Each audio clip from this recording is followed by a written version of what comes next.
Welcome to the In Between podcast. Today's guest is the founder of Say It Mental Health, a therapy clinic for high-achieving women who are stuck in overdrive. Sarah is a licensed clinical social worker and trauma-informed therapist. As a wife, mother, and business owner, Sarah knows just how it feels to do it all. That's why she helps women achieve less stress, boundaries, and healthier relationships through therapy. Sarah, welcome to the In Between podcast. Hi, thank you for having me. I'm so excited. Sarah is actually one of my social media clients. So we spend a lot of time creating content and just helping her with her business. And she is totally the expert in basically myself and a lot of other women who probably listen to this podcast, of women who are just stuck in this high achieving pattern. We probably don't know how to set boundaries. We're probably very stressed and overwhelmed with all the things. So I want to start off, Sarah, and I would love to hear, and I don't even think I've asked you this question, but what made you want to go into the mental health space and then dive into this specific clientele? So I think initially I earned my bachelor's degree and my master's degree in social work. And I just kind of my schooling and did that traditional plan in the career field of I went to school, I got a job that was 8 to 5. And in that moment, I was like, oh, I'll never be a therapist. No way, had no interest. My focus in grad school was macro practices. And I really thought I would work a very traditional job for most of my life. But as I gained life experiences and I had some of those big moments happen for me, those ideas slowly changed. And the more I learned about myself, the more I learned, what do I care about the most? What do I value the most? And what type of life do I want to live? Even if that's outside this typical lifestyle that I think many people envision in grad school and early on in their career, this is it. This is going to be what I do. So once I opened my eyes to, oh, there's all these possibilities, I pursued new areas in my career. I pursued my clinical license, and then I started practicing as a licensed therapist. And I really found the clients that I enjoy the most with are those high-achieving women. So they're struggling with people-pleasing tendencies, boundaries, they're experiencing physical symptoms. And working through that is the area where I was like, these are the people I connect with. these are my people. Yeah. Do you feel like you are that type of personality as well? Oh my gosh, absolutely. Yeah. 100%. I always tell my clients, I'm a recovering people pleaser. It really isn't until the last 4 years that I've gotten a hang on how much that's impacted my life and what I wanted to do to change it. It took years. Yeah. Was it when you started really zoning in on this clientele that you realized that you were like that, or you've known that this is your personality type? So I think I've always known I was a people pleaser. I think I would previously describe it as I'm flexible, I'm easygoing, I'll do whatever people want to do. Mm-hmm. And then life happens and big things happened in my life. And I was like, oh, I'm just saying yes for the wrong reasons. Once I started connecting those dots and I realized, okay, how is this impacting my life and how is it impacting my ability to function and reach these goals? I'm like, this isn't working. Yeah. I feel like a lot of times it's those big moments where your bandwidth suddenly is so thin just because you're grieving or something's going on crazy in your life that you realize, oh my gosh, I can't do it all, or I don't want to do it all. Yeah. I don't know if it's that's more what of I you don't feel. want to do it all anymore. Yeah. Because I was self-sabotaging myself by doing it all. Yeah. And saying yes to everything. So how have you helped yourself, and then how do you help your clients draw those boundaries, learn how to people please, yes, especially people please less, and especially when it's really second nature? I think the biggest thing that I like to focus on with my client, and this just took me really taking a deep dive into myself, is what are my underlying beliefs that are supporting these behaviors? So what belief do I have that makes me feel like I need to say yes? And once I can really clarify what that belief is, what that value system is, then I was able to rework it myself. And I see my own therapist, right? So she obviously had helped me with this. And then I have a great support system, and I have probably talked to some of these people's ears off, like nonstop about these things in my life. And now with my clients, it's a really good conversation to have to help you recognize the pattern, to acknowledge how often is this showing up? Why is this happening? Can you explain like the ideal avatar of someone who is people pleasing? Like if someone's listening to this and they're like, I actually don't know if I do that or really what it is. Could you go into what this avatar looks like, what they would be doing? Yeah, absolutely. It's definitely someone who's functioning, right? So it's that person who maybe their family member is asking them to help them with a tech issue or a online like banking platform issue or something, right? So it's that person who says yes. It's that person who will answer the phone calls in the middle of the night or while they're at work because they feel like that other person's needs are dependent on them or their emotional well-being is dependent on them. Yeah. It is definitely that person who describes themselves as I'm fine. It's okay. We just have to push through. Yeah, I think it's if you're listening to this and everyone calls you, but you don't know who you're supposed to call, you're probably in the right place. Right. Yeah. Yeah, it's definitely that person who's just, I'm good. I'm fine. We're just going to get going. And any time someone who says like, I'm fine, you can kind of hear them masking. Yeah.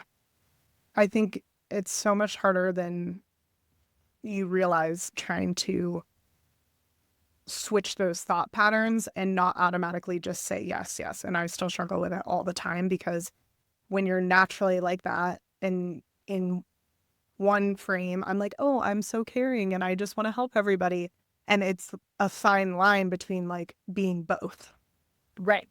And so I think it's important to look at like, why do so many women have this idea that we have to be available all the time? We have to be caring. We have to be supportive and flexible. It's almost like this culture has created this idea that we have to always be available. We have to always be on. And if you're not, are you a difficult woman? Are you just not that like type of woman who is there, right? Like culture wants us to be available and supportive and empathy because it says those things are good. Yeah. In your schooling, like, was this always the case or is it a cultural thing more recently? I think throughout schooling, like we always learn about those who are like the deserving population, those who are in need, those who have faced various forms of adversity, right? Social work. So those kind of are some of the basic concepts that you will work through, right? Yeah. But I think more recently, like as things have just gotten more challenging, kids are busier, lives are busier, we're doing more. There's so many things coming at us. If it's online, if it's in real life, if it's at work, there's so many things always coming. I think that has helped all of this progress. Yeah. Or contributed to it all progressing. Yeah, it's been like a slow build of especially because I don't know have any factual, this is just my opinion, but like obviously there was a time in culture where women were you're the housewife and you do the kids. And then all of a sudden there was a shift where like women work. And then now we're in this space where you do all of it. You work, right. You have the kids, you're managing their schedules. And I know we were just talking about this on a piece of content of like the perspective of the partner and how, your husband will take certain initiatives that are essentially the mom role. And I think it's like females and males have to take the responsibility of that, of like naturally it's going to all fall on the woman and the man needs to be able to say, okay, let me take this and let me do this. Right. And I do believe there are lots of men out there who are willing to do that and want to do that. I think that role is also changing, right? So it's about being intentional in your dynamic and being honest and authentic with your partners so that you can work through this. Was on your personal side, was your husband always like that? Was he someone that took initiative or was he someone that had to learn to adapt and take that load off of you?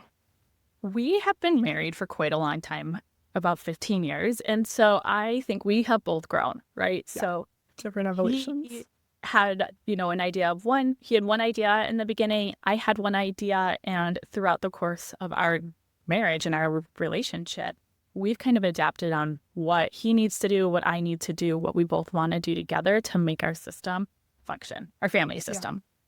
Yeah. What advice do you give your clients who are in that mother role? They're working, they're doing all the things. They feel like they have multiple jobs.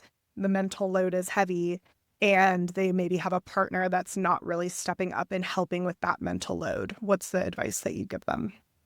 So I think my primary advice is to not discuss it in the heat of the moment. So always take Mm. a pause and regroup.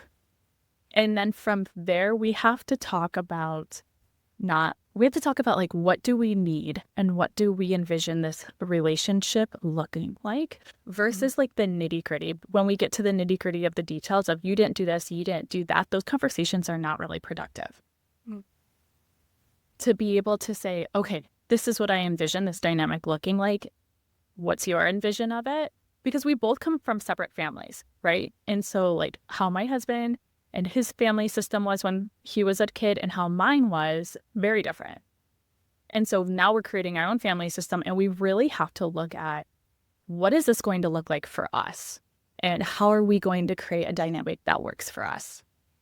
Mm. So the more you have these conversations, they're not always easy in the beginning, and you will probably not always agree. But the more you have them, the hope is that it becomes more of an effective relationship. You can get what needs to get done completed. You can support one another. You can enjoy your time together. Yeah. I think that's such a great perspective. I don't think people often even have the thought of like, I came from one family system, you came from another, and now we're taking what we learned, what we liked, what we disliked, and kind of starting from ground zero. And I'm sure there's evolutions in your family as your kids age, as more siblings come into the mix, all of those things. Yes, absolutely. Like every time there's a new season, things change. And so one of the other things I really advise clients have like a little couple meeting at the beginning of the week, right? So like those days where you're not doing anything. So the day like Sundays or Saturday evening, something like that, kind of regroup, talk about what you're going to do for that coming week. Who's going to do what? What's that shared responsibility and mental load look like? You will be more successful when you get into these healthy patterns. Yeah, that's such a great tip. I think I've heard a lot of people, especially as kids and mixing lives come into the mix, to have those meetings and discuss like who's doing what. And I think it's also a great time to discuss if that mental load is getting to be too much for you. So, from my client's perspective, what I often work on with them is being honest in that moment. That's So, hard. that's hard because we have to look at our underlying beliefs. And if they are able to articulate and say out loud, I can't handle this, or I need help in these areas, sometimes other things come up for them. Mm. And so working through that and kind of looking at what that looks like and what those beliefs are and those values that support this idea that I have to do it all. Mm. And so that's where therapy can be really helpful because it is a safe space. It's a place where you can kind of work through these, process it, and then go home to your partner and kind of navigate these dynamics.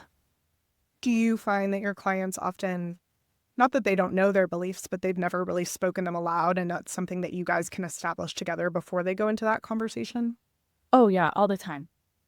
Because I feel like a lot of times people, obviously there's things that they believe, but they've never like sat here and said, hey, integrity is really important to me, or whatever those beliefs may be. Absolutely. I mean, that and your emotional intellect, right? These aren't things that like many people have talked about. Some families absolutely do. And I think more families are. However, some of us have not had these conversations or they weren't topics that we thought about or reflected on. And if it is your first time in therapy, it might be completely new to you. I want to stay on family for a second while we're here, and then I want to go back to like helping your ideal client. But as this ideal client who is a high achieving woman, most of the time she probably isn't just a stay-at-home mom. Would you say that's true? Like she's someone who works or has some sort of achieving goal. Absolutely.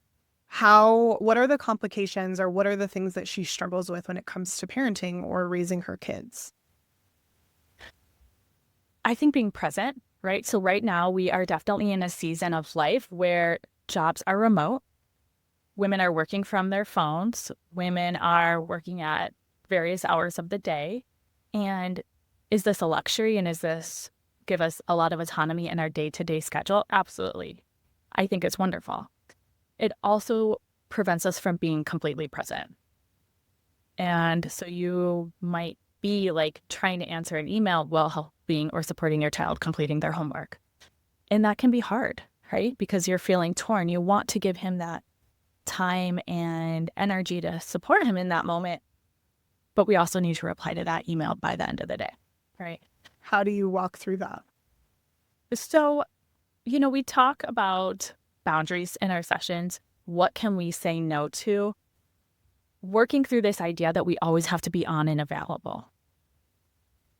And so this can often be really hard, especially when it's sometimes a very easy thing to reply to or to take care of. And I do this all the time. It's something I struggle with, just to set it down and say, I'm going to come back to it in an hour, right?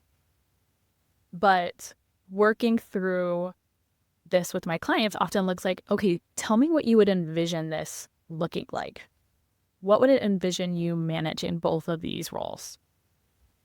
And kind of having them really draft up this idea for themselves and then looking at, okay, what are the behavioral changes that we have to make to have this come true? Mm. And so those are a lot of discussions that we have. We get to examine, is this realistic? Is this something that's achievable?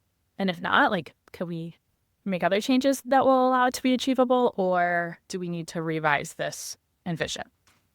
Yeah, that's a really good perspective of those behavior changes. Because I think a lot of times, even myself, I'm just like, well, I can't do both things. I think I get stuck too, even just being present with my nephews or my family of I'm here, I'm present. I've decided to not bring my computer to my sister's house, but I'm still thinking about it. And it's still in the back of my head of oh, I should be doing this. Yeah, absolutely. It becomes consuming, right? So that takes a lot of conscious effort to kind of compartmentalize those thoughts or reframe those thoughts to have a boundary in that area of your life. Mm-hmm. I'm committed here, right? So I talk a lot about being proactive, and if we can proactively manage our day, I am confident that it allows us to be more present in the areas that are most important to us. Mm-hmm. How do you go about, you have 2 boys, how do you go about raising them to be, conscious, obviously, about some of these behaviors that we're talking about, but other mental health endeavors that you want them to be emotionally intelligent about? Oh, so that's a struggle. So I would say first and foremost, for me, one of my biggest parenting themes is moderation is the way of life, right? Mm-hmm. So I am not afraid of my kids trying new things. I'm not afraid of them being online or seeing the internet or accessing the internet with moderation, right? And that goes into their diet, that goes into how much TV they watch, how many extracurricular activities they do, friends, all of that, because I do think that helps just with that self-control. And then in the emotional intellect space, right? So we're just talking about feelings. I'm asking them about their feelings all the time, to where I think my oldest son is you are annoying. And he doesn't, I don't know if he quite gets it, but I'm having these conversations so it's more this is just how it is. We talk about our feelings. And it just becomes more normal and more of a daily occurrence, even if he's what's happening here? Yeah. Yeah. Well, and it's then so important to label those emotions. Right. Most people don't even know as adults. Right. Labeling them. And then it's about modeling too.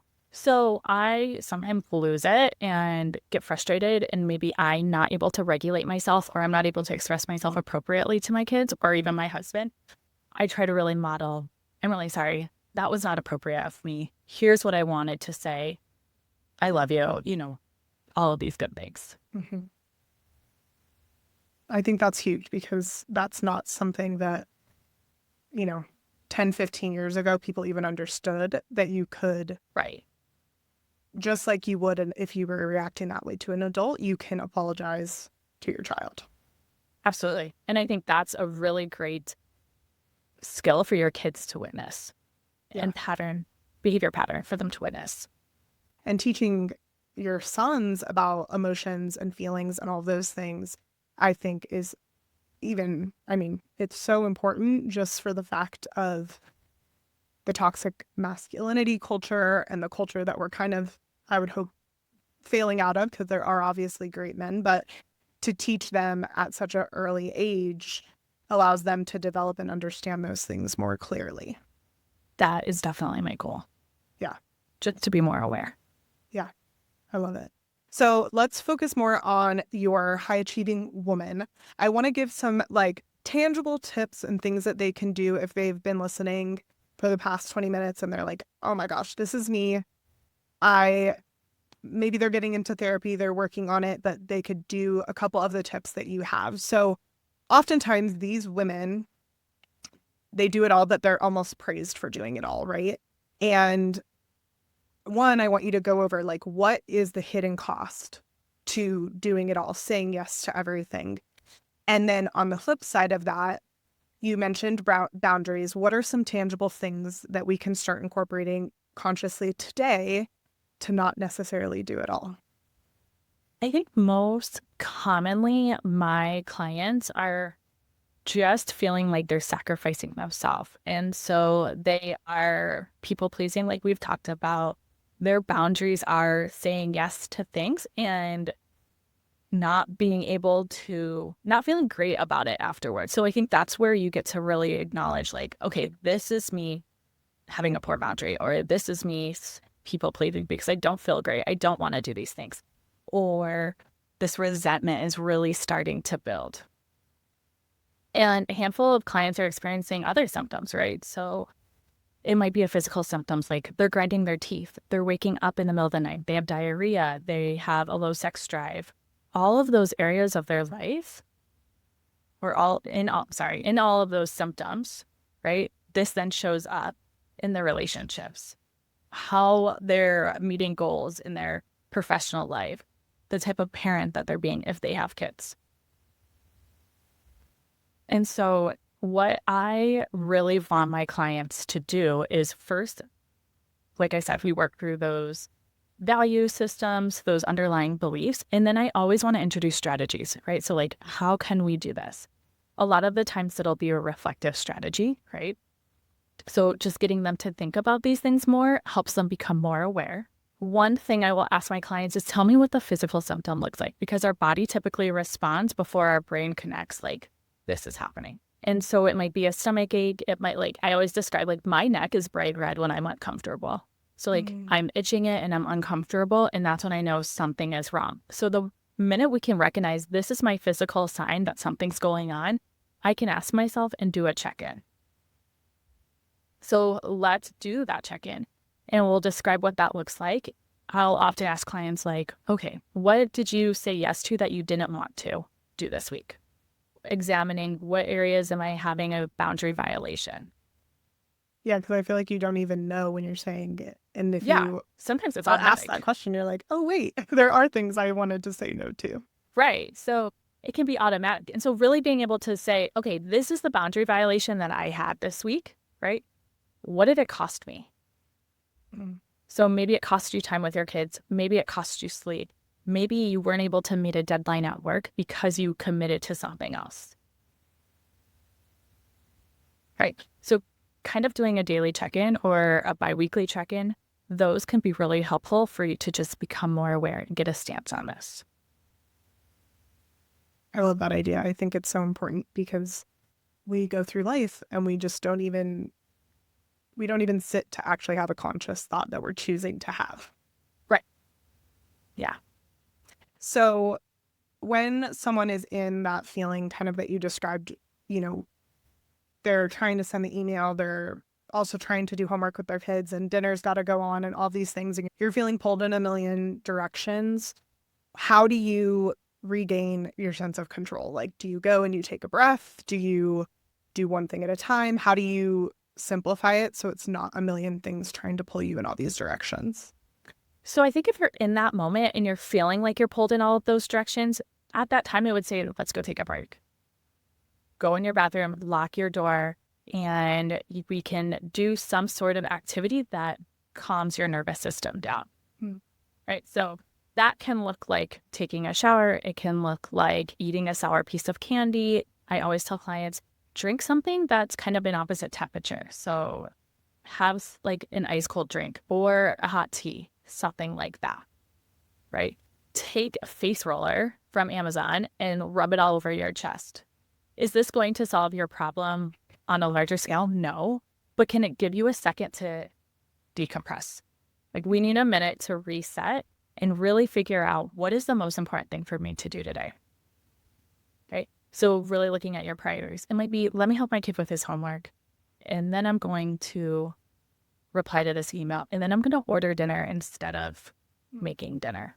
And that is okay.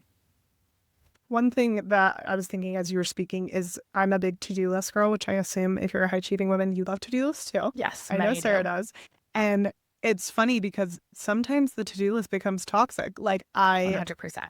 I know that today I have a super big to-do list, but I also have meetings until 12 o'clock. So realistically, I only have a couple hours of like sit down time to get things done. And in my head, I already go into it and I'm like, well, I need to finish the whole to-do list. But no one would be able to finish that list in the hours that I've given myself. And so I really have to step back and be like, okay, well, what are the higher priority things? What is due tomorrow that needs to get done?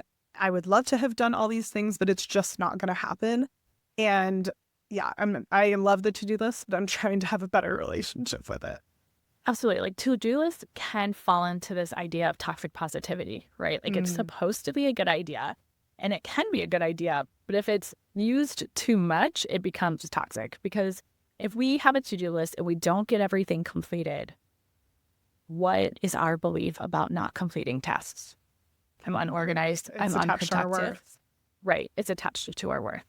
And so if this is the case for a client, I will often say, let's create a to-do list that's more manageable. Okay, so we're always going to have a running tab. Like, things don't end. Laundry doesn't end. Like, for you, content development does not end. For me, therapy notes do not end. It's ongoing, right? So I often speak to my clients, how can we proactively manage this? Set yourself up the night before by drafting a to-do list that's appropriate, 3 to 5 items. Yep. But have 2, right? So that long-standing one, and then your priority, which is 3 to 5 items. Yeah. I love that. I need to be better about doing that. And that's advice my therapist gave me too. So it's obviously true and it works, but it definitely can feel like, you're trying to climb Mount Everest and you only have an hour to do it and it's just impossible. And this kind of gives me a perfect segue into what my next question was, which was achievement. We haven't really talked about achievement yet, but this person obviously is wrapped up in achievement. There is nothing better than when I do that massive to-do list, even if it's done at 10 o'clock and I did nothing personal for the day, right? Like I am so driven by people telling me a good job or finishing the to-do list, all these different things. How the heck do you separate those great achievements and all the incredible things you've done to just being and having whole worthiness outside of anything that you do or who you are achievement wise? So I think for this question, I often will ask my clients, tell me what your vision of success looks like. For you, if you could say, I am successful, who is that person? Yeah. What has that person done or not done? Right. So really exploring that idea, that role a little bit more so that we can look at what is really happening when they're being praised. Why is this fueling them so much? Yeah. And I think for a long time, like personally, I like kind of thrived off that, right? So like thriving off like those compliments, that praise, like you're such a good hard worker, all of these areas in your life. And kind of helping my clients get to this space where they're confident in their own achievements, that it helps bring them a little bit more peace. Yeah. That's the goal, right? Like we're working towards peace. Yeah. And contentment. I think it's hard. At least for me personally, I think so hard. And you always can attach it to something else is what the crazy part is. Like I think in college, I was like, oh, it's just because I really want to finish this degree and I have this idea in my head. And then I became an adult and I'm like, oh, well, I need to have a certain number of personal training clients when I was like you can always attach it to something else. And I think that's obviously when you know it's a problem is it's not just driven by one thing. It's really driven by something deep within inside you. Right. And so once you can figure out what that thing is, what that underlying belief is, we can really work on separating it. So we can get those achievements. And it is always great to get that promotion. It is always great to get that positive feedback. But if we ask ourselves, well, if you didn't get that feedback or you didn't get that promotion, what would that say about you? And then challenging that thought and reframing that thought and kind of working through that thought, we're able to separate it a little bit more. Yeah. How do you feel about the word balance? And do you feel like it's possible? I don't like that word and I try really hard not to say it. I don't think it's possible. So every time you commit to something, you're giving up something else, which is okay. I mean, I think that is completely okay because certain times, certain things need more attention than others. But when we're striving for balance, we really have to look at why is this so important that I'm fully committed in all of these areas. And I also think it's about not looking at it in such a big scale, right? Like, let's take it down day by day. So today I'm really committed to working on my brand development, right? Like I'm meeting with you, I'm doing a few other things for my brand. I am seeing clients. So because I'm committed to this, some of my other responsibilities I'm not able to work through. And that's okay. Because tomorrow, that's what I'm going to prioritize and that's what I'm going to commit to. So I'm not going to give as much attention to my brand. Yeah. I think something that's really helped me as a ongoing conversation I have with myself that I actually started having with Lisa, who's a mutual friend of ours, of, for me within my business, I get so like, oh my gosh, well, the client's waiting for it. And at the end of the day, like the client is not waiting for it in the way that I think they're waiting for it, right? Like they're not sitting by their computer like, days, why has Cassidy not sent this? Because I would never be waiting that long to send it, right? And in my head, I have this expectation of like, okay, I need to do it right away because everybody is waiting on these things. And it's like they have 7 million other things going on in their life and their business. They're going to be so happy when it gets to their inbox, but they're not sitting around all day for 8 hours wondering where I'm at and what I'm doing. And separating that to be like, okay, so if I need to push, one piece of content a day late, which isn't even a day late, right? Because I'm working a week ahead of what their expectation is. It doesn't bother them. And really separating the conversation I'm having in my head of like what I think that they're saying and doing versus what's actually going on. And even like looking at my relationship with my assistant, like I'm not sitting around all day wondering when she's going to get something done, right? If I have a need, I check in with her and be like, hey, I need this done today. Other than that, like she is an adult, she makes her own decisions. She gets everything done when is best for her. And so having those more like audible conversations with myself, like, okay, this client is running their own business. They're not sitting for hours a day thinking about me. Absolutely. And so what you kind of described is like an assumption, right? A cognitive distortion that everybody has throughout the day in our internal thought process. And so the more often we recognize this is a cognitive distortion, this is an unhelpful thought, we can work through that and reframe it and allow ourselves to be more present and to be more effective. And more than likely, you can deliver that product sooner once you work through that thought because you're less preoccupied. Yeah. And going back to like the behaviors and setting it up in a sense, like Lisa always shares, she's like, okay, well, you've set your business up where you're working a week ahead of time. So even if you need to push it back, it doesn't even impact the client because of the way that you've chose to set up your business. Because I am the way I am and I'm crazy. But it's like having those daily conversations with yourself can be so hard because you have to consciously be like, oh, wait, that is a cognitive distortion. That is a thought that's not serving me. Absolutely. And sometimes we need reminders, right? So I will often tell my clients, give yourself a morning pep talk. So what that can look like is give yourself a little pep talk on a Post-it, on your computer, in your bathroom mirror, on the display screen in your car. Those are just quick ways to remind yourself, okay, this is the place I want to be in. Here's the tone of the day. Sometimes we just need reminders. Yeah. No, when I was in college, I used to have such bad anxiety over school and testing, and I just like felt like I was going to fail. It was the time that my brother was really sick and ended up passing away, and that's the same advice my therapist gave me. And every single day I would wake up and I would write myself a reminder on a sticky note and post it on my wall so I would see it when I first woke up. And then when I graduated, you know, everyone like decorates their caps. I put all the sticky notes on my cap as like a reminder of like, this is actually how I got through all of these 4 years, right? Like I had to constantly and consistently talk to myself that I could do this, that I could pass this test, that I could get through this next day, that anxiety was lying to me, whatever it is that I had to tell myself. I think it's a great skill to develop because now that you have that and you did it, right, it becomes more natural as you face ongoing challenges. Yep. I still do it today. It's literally one of my favorite things because I'm like, I don't have to think about it, but it's there and I see it and visually I'm consuming it, even if I'm not consciously thinking it. Right. So I want to talk a little bit. You mentioned toxic positivity, which is your least favorite thing ever. Yeah. I want to talk a little bit about, because there's not many fields that I feel like you can have resistance towards. I mean, I guess fitness too, but like there are some trends, especially with social media going around, right? That like your field gets hate over, or people are taught the wrong things and then they get in your chair and it's like, that's false. And so I would love to hear from your perspective.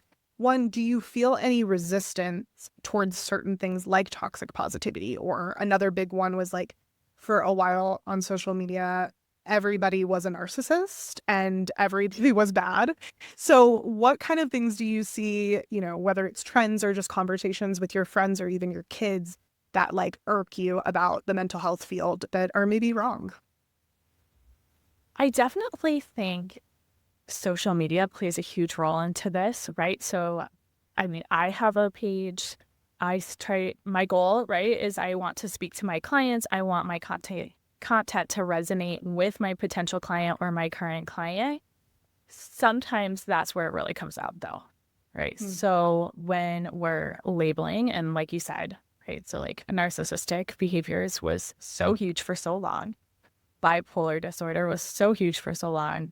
Women with ADHD, right? So like these talking points who are being discussed by people who are uninformed.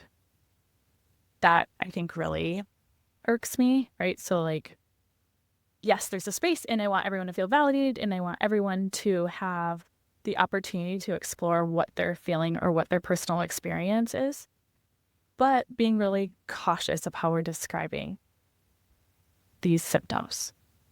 Yeah, not everyone has ADHD just because you have focus. 3 of the symptoms. Right. Like that's the biggest thing I think is, and I mean the medical field, people do this all the time in the medical field too, of like you're not diagnosed just because you heard it on TikTok. You need to get with a professional.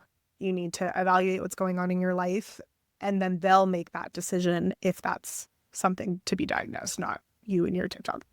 Well, correct. And I think, you know, AI, like ChatGPT is really a big area too, where sometimes this comes out when people say, well, I just use ChatGPT to like work through my feelings or to diagnose myself. And I'm like, yeah, I would so not talk a little bit about that. Like people think obviously they're going to take, AI is going to take both of our jobs in a sense. Oh, they absolutely. I mean, is it even giving legitimate advice if I'm going on there and I'm telling it a problem? I mean, I think it has some positive feedback, right? Like it absolutely has. I can put something in there and say like, how should I work through this with a client? And they'll draft up an entire session outline for me. Wow. And I'm like, oh, they have like really great points, right? So again, like I'm not afraid of AI. I think it's going to be super helpful for everybody and everyone. Like I'm a huge fan. I use it all the time. Yep. But it doesn't take away the human connection. And for your job and for my job, I think that's something we really have to lean into, right? So there is value to human connection. There is value to a conversation, to being validated, for someone to really respond and listen, and their facial expressions, right? So their nonverbal cues in sessions says a lot more than what AI can offer. I totally agree. And I think that's where the miss is, because also the AI, how and I don't know, maybe people are using it like an actual therapist, but I assume people are going through when they have that problem, right? Like I got in a fight with my boyfriend. Here's what happened. How do I solve this? Where therapy is really working through so many different things. And the point is consistency, where you can develop these emotional intelligent behaviors, right, for change. And I feel like just going for the problem where, yeah, you might get some insight and some healthier behavior choices. Long term, it's not necessarily changing what the root of maybe that fight was or how you reacted or any of those Right. things.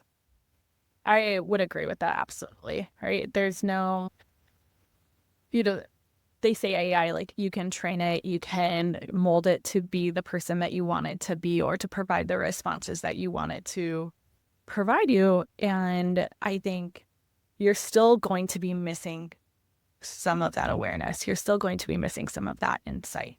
Yeah.